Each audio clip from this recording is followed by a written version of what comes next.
Viral di media sosial baliho promo beli satu gratis satu kecuali presiden berbuntut panjang bagi pembuatnya. Rizka Rahman, pemilik warung makan bernama Kedai Ranjang 69 yang juga pembuat baliho tak menyangka berurusan dengan polisi gara-gara hal itu.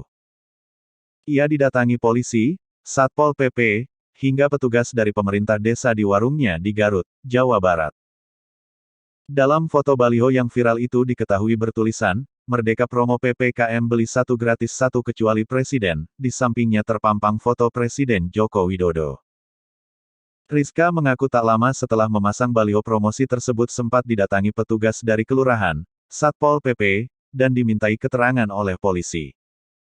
Pasalnya, kalimat promosi yang digunakan itu banyak dikonotasikan secara negatif di media sosial kepada aparat pemerintah. Padahal, itu tidak benar. Sebab, maksud kalimat itu sebenarnya justru memberikan keistimewaan kepada presiden. Maksudnya kecuali Jokowi, kalau Pak Jokowi mau beli, saya gratiskan, tidak usah beli satu gratis satu, katanya lewat sambungan telepon, Selasa, tanggal 27 Juli tahun 2021. Meski demikian, setelah mendapat teguran dan dilakukan pemeriksaan oleh polisi, pihaknya akhirnya memutuskan untuk mencopot baliho tersebut. Hal itu untuk menghindari keresahan di masyarakat.